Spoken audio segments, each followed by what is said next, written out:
We need to cut off these tabs for the old bypasses on both sides. I think we'll leave these for now. This is for the brake line. Probably, yeah. And then there's like another pad under here. Probably have to get rid of that. So we're gonna prep that.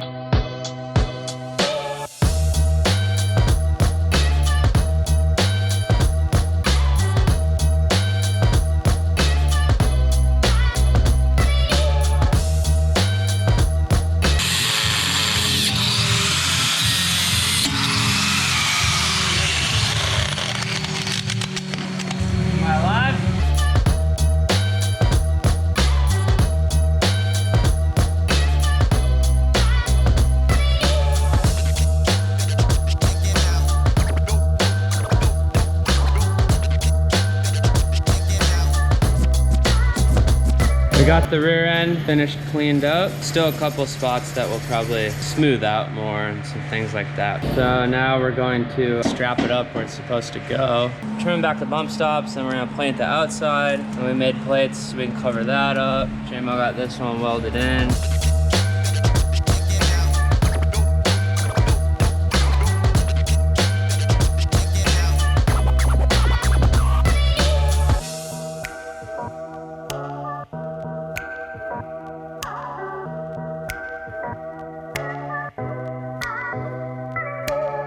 We got one tacked up.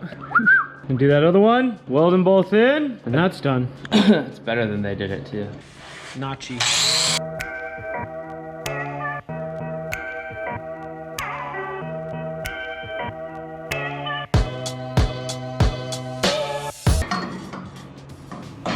Oh, no.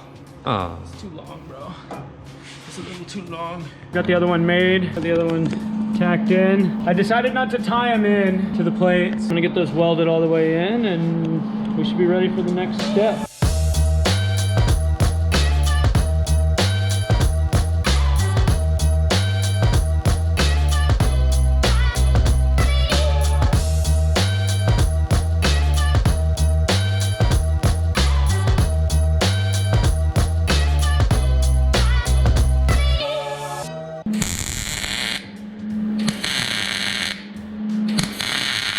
And these are the front tie downs for the spare tires.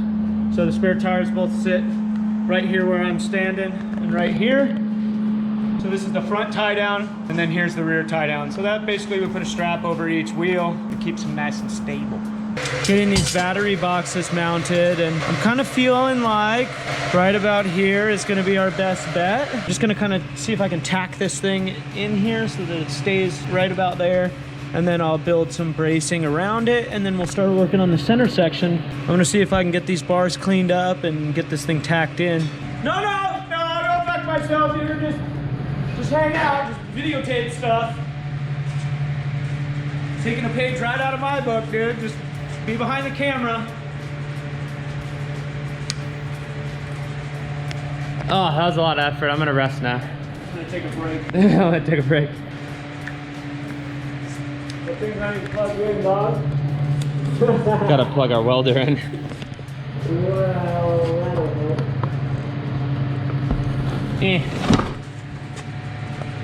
Get in there. Now we're rocking and rolling. Alright, here goes.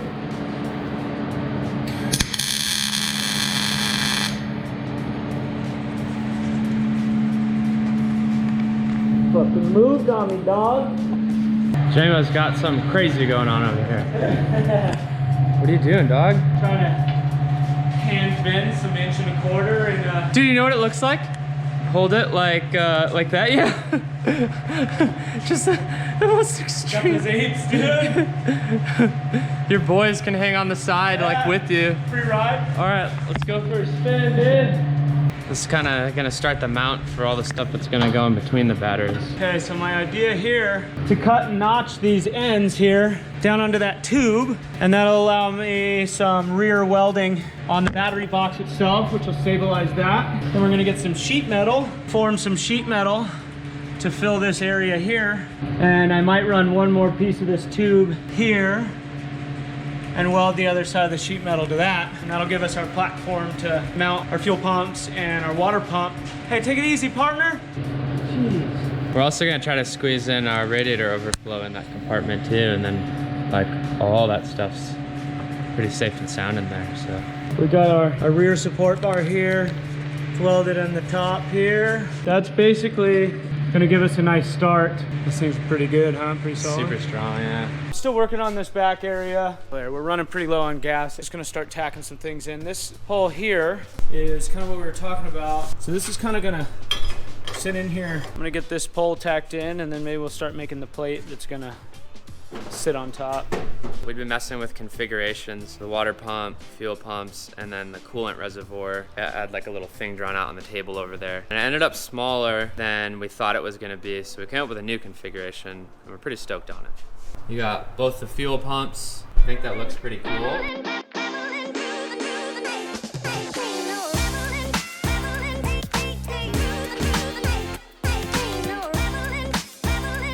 Kind of getting this back end set up where all of our pumps and stuff are gonna go. Got our batteries in. So basically, I'm kind of designating this pump for the main 60-gallon tank for standard unleaded. And then this pump will be dedicated to this tank that goes here. It's a 14-gallon.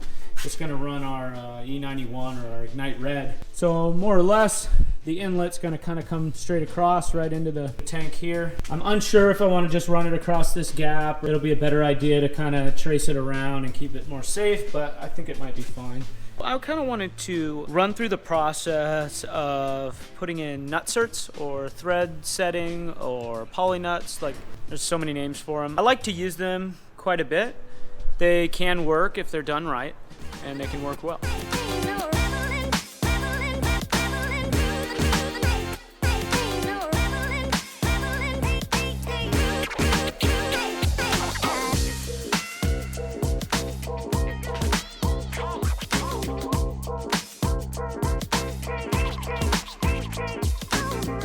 Drilled, cleaned. Now we're gonna grab our thread setter. I like a Marson thread setter.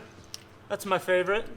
And we're gonna screw our nutsert all the way on till it's flush, making sure, I don't know if you guys can see, that we're getting a little bit of good thread penetration through the nutsert. I like to do a little dab of Loctite. Help lock it in place. How much you thread it in there? Okay. I was just wondering, because I that's how I did it, but I never ever really asked you. So. Yeah, so you want to make sure that you at least have all the threads in the nutsert so you don't rip half of them out. Great question! Okay, now we're gonna insert that nutsert right into the hole there. Squeeze her down. You might want to give it a little bit of a tightening up there. Give her a last little squeeze and unthread it.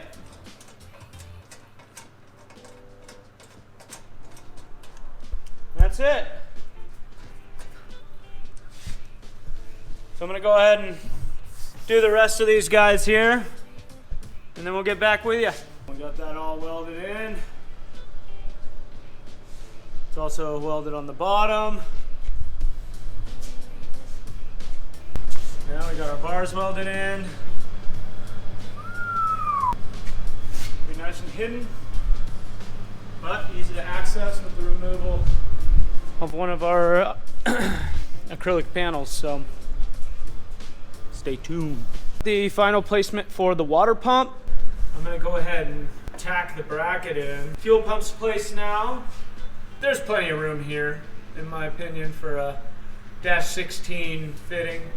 I think we'll probably end up running a 45 out of here, but I'm gonna go ahead and tack that in where it is, and we're gonna run it.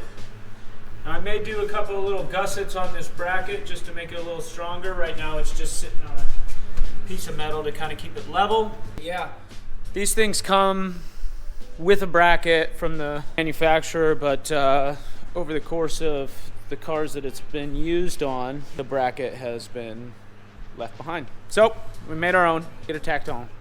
All right, so she's all welded in. We've got our fuel pumps mounted, and the last thing is to figure out a spot for this radiator overflow can here. So the cap kind of protruded from the blue panel that goes on top of that area. So we were thinking something to that effect. I'm gonna see if I can figure out how we can mount that, make it removable. I don't know, I'm gonna mess with that for a few minutes and then I'll check back in. I went over a few different things in my mind on how I could mount this thing and basically came up with, instead of trying to go with the original 4-bolt mount, to just make it a 2-bolt mount. This thing's not gonna really support much weight and hopefully we don't have a lot of overflow pushing over into this thing. So, 2 bolts should be more than enough if it's securely fastened to the chassis. And basically, I made these little gussets here for the corners, and that will allow us to bolt her right there with the upper panel that sits on these Zeus tabs here and runs along the top of this bar and onto these Zeus tabs here. This cap, just above the weld there, right there, will protrude through. It'll be just kind of different, a little slick, you know. Not that there's really any immediate need to get to that cap per se, so pretty stoked on how it turned out. And so I'm gonna mount all this stuff up, make sure everything clears and works, and then I'll show you guys what it all looks like together. That's pretty much everything that's gonna go in that area there.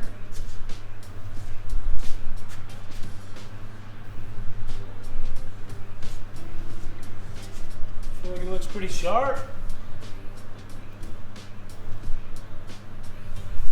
I like it a lot. Now go ahead and check out these other 2 videos and stick around. See you soon.